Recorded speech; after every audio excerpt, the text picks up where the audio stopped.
விநாயகனே வேட்கை தணிவிப்பான். விநாயகனே விண்ணுக்கும் மண்ணுக்கும் நாதனுமாம் தன்மையினால் கண்ணீர் பணிவின் கனிவு. அஞ்சு முகம் தோன்றி நாறு முகம் தோன்றும், வெஞ்சமரில் அஞ்சல் என வேல் தோன்றும், நெஞ்சில் ஒருகால் நினைக்கில் இருகாலும் தோன்றும் முருகாய் என்று ஓதுவார் தமிழ். சொற்றுணை வேதியன் சோதிவானவன் பொற்றுணை திருந்தடி பொருந்த கைதொழ, கற்றுணை பூட்டிவோர் கடலில் பாய்ச்சினும் நற்றுணையாவது நம சிவாயவே. 72 ஆண்டுகளாக திருவண்ணாமலையில் திருப்புகழ் வளர்த்து கொண்டிருக்கிற அருளாளர் அருணகிரிநாதர் திருவிழாவை மிக சிறப்பாக நடத்தி கொண்டிருக்கிற ஆன்றோர்களே சான்றோர்களே, தகை சான்ற எங்களுடைய பேரன்பிற்கும் பெருமதிப்பிற்கும் உரிய தலைவர் ஐயா திரு தனுசு அவர்களே, செயலாளர் ஐயா திரு ராமச்சந்திர உபாத்தியாயா அவர்களே, பொருளாளர் ஐயா பிச்சாண்டி அவர்களே, இந்த நிகழ்விற்கு தலைமையேற்று தனக்கு ஒரு நேரம் தேவையில்லை பேச்சாளருக்கு தாருங்கள் என்று என்னை ஆசீர்வதித்திருக்கிற எங்கள் அன்பிற்கு இனிய வாக்கு சித்தர் ஐயா திரு இரா அருள்மணி அடிகளார் அவர்களே, இந்த நிகழ்ச்சிக்கு நன்கொடை தந்து வாழ்த்துறை வழங்கி இருக்கிற திருக்குறள் செல்வர் திரு CS துரை அவர்களே, ஏ கணேசன் அவர்களே, மற்றும் இந்த நிகழ்வுக்கெல்லாம் துணையாக நின்று கொண்டிருக்கிற ஆன்றோர் பெருமக்களே, இங்கே பெருந்திரளாக வந்து அமர்ந்திருக்கிற என் அன்பிற்கினிய பக்த கோடி பெருமக்களே, சகோதர சகோதரிகளே, ஆன்மீக அன்பர்களே, வீடியோ புகைப்படம் எடுத்துக்கொண்டிருக்கிற நண்பர்களே, ஐயா அவர்களே, தமிழ்நாடு மட்டுமல்லாது பாண்டிச்சேரியிலிருந்து வந்திருக்கிற அன்பிற்கினிய நண்பர்களே, திருக்குறள் இயக்கத்தை சார்ந்தவர்களே மற்றும் பல்வேறு அமைப்புகளிலிருந்தும் இங்கே வருகை தந்திருக்கிற பெரியோர்களே, உங்கள் அத்துணை பேருக்கும் என்னுடைய பணிவான வணக்கங்களையும் சுதந்திர தின வாழ்த்துக்களையும் முதற்கண் தெரிவித்துக் கொள்கிறேன். நேரம் கரெக்டா சாப்பிட்றதுக்கு பசி தூண்டுகிற ஒரு 12:40 எனக்கு இந்த மேடை தரப்பட்டிருக்கிறது. எனக்கு பொன்னாடை போர்த்திய அந்த அம்மையார் சொன்னாங்க, இது வாரியாருக்குரிய நேரம். உண்மையில எனக்கு ரொம்ப ஆச்சரியமாக இருந்தது. ஒரு புதிதாக திருப்புகழ் பேச வந்த ஒரு மாணவிக்கு வாரியார் அமர்ந்திருந்த நேரத்தையும் இடத்தையும் தந்திருக்கிறதற்காகவே பெரியவர்களுக்கு தனுசு ஐயா உள்ளிட்ட அவர்களுக்கு என்னுடைய மனமார்ந்த நன்றிகளை நான் முதலில் தெரிவித்துக் கொள்ள கடமைப்பட்டிருக்கிறேன். அருணகிரிநாதருடைய பொன்விழா ஆண்டு இங்கே நடந்த போது 22 வருஷத்துக்கு முன்னாடி நம்முடைய இசைவாணி சரஸ்வதி ராமநாதன் அம்மாவோடு நான் அப்பதான் அந்த ஃபீல்டுக்கு வந்த புதுசு ஒரு கருத்தரங்கத்திலே நான் பேச வந்திருந்தேன். ரொம்ப சிறுமி நான், இப்பயும் அப்படிதான். அப்போ திருப்புகழ் அப்படின்னாலே என்னன்னு தெரியாது. இப்ப திருப்புகழ் அப்படின்னு ஒண்ணு இருக்கு அப்படின்றதுதான் தெரியும். அந்த அளவுக்கு தான் ஒரு சிறிய அறிவு இருந்தாலும் கூட இந்த சிற்றறிவுக்கும் எட்டிய நல்ல தகவல்களை நீங்கள் மக்களுக்கு தர வேண்டும் என்று என்மேல் நம்பிக்கை வைத்து அழைத்ததற்காகவே நம்முடைய விழாக்குழுவை சார்ந்த அத்துணை நல்ல உள்ளங்களுக்கும் இந்த மதிய நேரத்தில் வந்து இங்கே அமர்ந்திருக்கிற உங்கள் அத்துணை பேருக்கும் என்னுடைய நன்றிகளை நான் மீண்டும் ஒரு முறை தெரிவித்துக் கொண்டு, இவ்வளவு நேரம் இந்த மேடையில் கிட்டத்தட்ட 3.5 மணி நேரமாக தமிழ் வித்வான்களும் நாதஸ்வர வித்வான்களும் இந்த கோபுரத்துக்குள்ளே ஒரு இசை கடலே புகுந்த மாதிரியான ஒரு இசை கச்சேரியை நடத்தி சென்றிருக்கிறார்கள். அவங்களுக்கு ஒரு பெரிய கைத்தட்டலை நம்ம பாராட்டுகளாக தர வேண்டும். ஏன்னா இசை இறைவனுக்கு ரொம்ப நெருக்கமான ஒரு மொழி, பேச்சே தேவையில்லை. அந்த இசையின் மூலமாவே இறைவனை நாம் அடைந்து விடக்கூடிய ஒரு அற்புதமான மொழி இசை.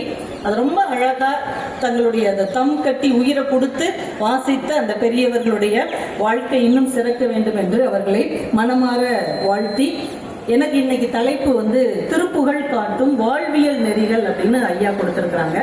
நான் இந்த சொற்பொழிவை தொடங்குறதுக்கு முன்னாடி வாரியார் சொன்ன ஒரு குட்டி கதையை சொல்லி தொடங்குறேன். ஏன்னா குட்டி கதை சொல்றதா இப்ப ட்ரெண்டு. குட்டி கதை சொன்னவங்க எல்லாம் இன்னைக்கு மிகப்பெரிய உயரங்களுக்கு போயிருக்கிறாங்க. நாளைக்கு நமக்கும் அப்படி ஒரு அப்ப நான் மிகப்பெரிய உயரத்துக்கு போறது உங்களுக்கு பிடிக்கல, என்ன செய்யணும்? என் முகம் உங்களுக்கு தெரியலையா? பாவமே. சரி சரி, பேசுறது ஃபேஸோட வந்தா தானே நல்லா இருக்கும். ஃபேஸ் வச்சா போதாது, ஃபேஸ் தெரியுற மாதிரி வைக்கணும். இப்ப சரிங்களா? குட்டி கதை சொன்னவங்க தான் மிகப்பெரிய உயரங்களுக்கு போயிருக்கிறதுனால நமக்கு ஒரு வாய்ப்பை நம்மளே உருவாக்கிக்கிறோம். இது வாரியார் சுவாமிகள் சொன்ன ஒரு குட்டி கதை நினைக்கிறேன். ஒரு பெரிய சொற்பொழிவாளர் ஒரு ஊருக்கு அவரை பேச கூப்பிட்டுருக்குறாங்க. அவரும் நல்ல கேட்கக்கூடிய கூட்டம் வரும் அப்படின்னு நினைச்சு நிறைய தயார் பண்ணிட்டு போயிருக்கிறார். போய் மேடையில் ஏறி உட்கார்ந்த உடனே பாக்குறார், ஒரு ஜனம் இல்லை. ஒரே ஒருத்தர் மட்டும் முன்னாடி உட்கார்ந்துருக்கிறார், சேரை போட்டு. பாவமா ஒரு இளைஞன் உட்கார்ந்துருக்கிறார். இந்த மைக் செட் வச்சவங்க கூட வச்சுட்டு அவங்க பாட்டு போயிட்டாங்க.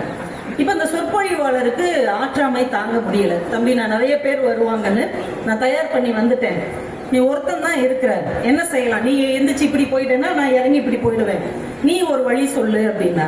அந்த இளைஞன் படக்குன்னு எந்திரிச்சு சொல்லியிருக்கான், சாமி, நான் உங்க அளவுக்கு பெரிய புத்திசாலி இல்ல, உங்க அளவுக்கு ரொம்ப படிச்சவன் இல்ல, நான் ஒரு குதிரை லாயம் வச்சிருக்கிறேன், ஒரு 30 குதிரைகளை நான் பராமரிக்கிறேன், 30 குதிரைகளும் சாப்பிடுறதுக்கு வரும், நான் எல்லா குதிரைக்கும் எடுத்து வச்சிருப்பேன் உணவு.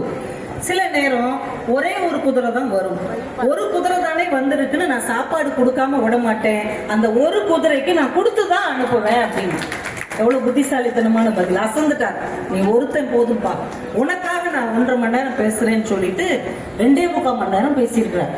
அவர் கொண்டு வந்ததெல்லாம் எடுத்து வச்சு பேசி முடிச்சு பாக்குறாரு, அவன் அப்படியே உட்கார்ந்துருக்கிறான். தம்பி, உனக்காகத்தான் இவ்வளவு நேரம் பேசினேன், உனக்கு பிடிச்சிருந்ததா அப்படின்னார். அவன் எந்திரிச்சு, ஐயா, உங்க அளவுக்கு நான் படிச்சவன் இல்ல, உங்க அளவுக்கு பெரிய அறிஞன்லாம் இல்ல, நான் 30 குதிரைகளை பராமரிக்கிற ஒரு சாதாரண ஆளு, என்கிட்ட 30 குதிரைக்கு சாப்பாடு எடுத்து வைப்பேன், சில நேரம் ஒரு குதிரை தான் வரும், ஒரு குதிரை வந்தா அந்த ஒரு குதிரைக்கு என்ன தேவையோ அதைத்தான் கொடுப்பேனே தவிர எல்லாத்தையும் திணிக்க மாட்டேன் அப்படின்னு. வாழ்க்கையில யாரையும் சாதாரணமானவங்கன்னு எடை போட்டு விடவே முடியாது. எல்லார்கிட்டையும் ஒரு அறிவும் ஆற்றலும் இருக்கும். நான் இந்த கதை மூலமா என்ன சொல்ல வந்தேன்னா, உங்க முக குறிப்புகளை நான் பார்த்துக்கிட்டே பேசுவேன். எப்ப நீங்க வயிறு பசிக்குதுன்னு கடிகாரத்தை பாக்குறீங்களோ அப்ப நான் முடிச்சுக்குவேன். சரிதானங்க ஐயா? உடனே இப்பவுமே பார்க்க கூடாது. இப்ப மேல அதுக்காக முடிக்க மாட்டேன். நான் ராஜபாளையத்துல இருந்து எத்தனை மணி நேரம் பயணம் செய்து உங்க ஊருக்கு வந்திருக்கிறேன். அதனால நீங்க எல்லாருமே எனக்கு கொஞ்ச நேரம் ஒத்துழைப்பு தர வேண்டும்.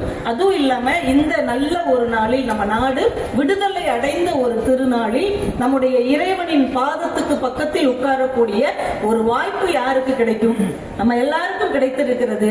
அதற்காகவே நீங்க நல்ல நிம்மதியா இங்க உட்கார்ந்து நீங்க இந்த சொற்பொழிவை கேட்டுவிட்டு செல்ல வேண்டும் என்று உங்களை நான் ரொம்ப பணிவோட கேட்டுக்கொள்கிறேன். திருப்புகழ் பேசப்படும் இடத்தில் முருகப்பெருமானே இருப்பான் என்று ஒரு ஐதீகம் இருக்கிறது. நம்ம எல்லாரும் இங்கே உட்கார்ந்து இருக்கும் வரை அவரும் நம்ம கூட இருப்பார். அதனால முருகனையும் சாப்பிட போக விடாம நம்ம பக்கத்திலேயே உட்கார வச்சுக்குவோம் அப்படின்னு இதன் மூலமா கேட்டுட்டு, 72 ஆண்டுகளாக இந்த அருணகிரிநாதர் விழாவை நம்முடைய பெருமக்கள் நடத்தி கொண்டிருக்கிறார்கள். தலைவர் தனுசு ஐயா அவர்களே 40 ஆண்டுகள் இந்த பதவியில் இருக்கிறாங்க. பொருளாளர் ஐயா 36 ஆண்டுகளை தாண்டி இருக்கிறார். தன்னுடைய வாழ்நாளில் பாதிக்கு மேலாக ஒரு தமிழுக்காகவும் பக்திக்காகவும் ஆன்மீகத்துக்காகவும் தங்களையே அர்ப்பணித்திருக்கிற அந்த பெருமக்களுக்கு நம்ம ஒரு பெரிய பாராட்டுகளை தர வேண்டும். தமிழுக்கே தன்னை தருவது என்பது இறை அருள், அதை சரியாக செய்வது என்பது இன்னும் சிறப்பான குருவருள். ரெண்டுமே அந்த பெரியவர்களுக்கு அமைந்திருக்கிறது. அதை மிக சிறப்பாக அவர்கள் செய்து கொண்டிருக்கிறார்கள். இன்னும் மென்மேலும் அவர்கள் ஆரோக்கியத்தோடும் நல்ல மனநலத்தோடும் நல்ல வளத்தோடும் வாழ்ந்து இதை இன்னும் 100 பல்லாண்டு காலம் நடத்த வேண்டும் என்று இறையருள் அவர்களுக்கு கனிய வேண்டும் என்று நம்ம ஒரு கைத்தட்டல் மூலமா அவர்களுக்கு வாழ்த்துக்களை நம்ம தெரிவித்துக் கொள்வோம். எத்தனையோ சமயங்கள் இந்த மண்ணில் தோன்றி இருந்தாலும் கூட வாழையடி வாழையாக தன்னைத்தானே செழுமைப்படுத்திக் கொண்டு, தன்னைத்தானே வளமைப்படுத்திக் கொண்டு, தன்னைத்தானே புதுமைப்படுத்திக் கொண்டு வாழையடி வாழையாக வந்த ஒரு திருக்கூட்டமாக வாய்க்கப்பட்ட ஒரு வாய்ப்பு நம்முடைய சமயத்துக்கு மட்டும்தான். வேற எந்த சமயத்திலும் அந்த வாய்ப்பு இல்லை. நம்ம எந்த சமயத்தை பற்றியும் குறை சொல்வதற்கு இங்கே வரல. ஏன்னா பக்தி அப்படிங்கிற வடமொழி சொல்லுக்கு தமிழ்ல அன்பு செய்தல் அப்படின்னு பொருள். பக்தி அப்படின்னாலே அன்பு செய்தல், இறைவனை வழிபாடு செய்வதும் சக மனிதனிடம் அன்பு காட்டுவதும் ஒன்றுதான் என்று சொல்லி வளர்த்த சமயம் நம்முடைய சமயம். அதனாலதான் திருமூலர் அன்பே சிவம் அப்படின்னு ஒரு வார்த்தையை நமக்கு தந்தார். சிவன் அப்படிங்கிறது வேற, சிவம் அப்படிங்கிறது வேற. சிவன் இறைவன், சிவம் இறைநிலை. நம்ம எல்லாராலையும் சிவனாக முடியாது. கொஞ்சம் முயற்சி செய்தால் நாம் எல்லோரும் சிவமாக முடியும். சிவமாவதற்கு என்ன வேண்டும்? அன்பு வேண்டும். அன்பே சிவம். இவ்வளவு எளிமையாக ஒரு சமயத்தின் தத்துவத்தை தந்திருக்கிற வாய்ப்பு நம்முடைய சமயம் நமக்கு தந்திருக்கிறது. நீங்க யோசிச்சு பாருங்க, 2000 வருடங்கள் கடந்து இந்த சமயத்தின் பண்பை, இறை தத்துவத்தை நமக்கு எளிமைப்படுத்தி பல்வேறு சான்றோர்கள் நமக்கு தந்திருக்கிறார்கள்.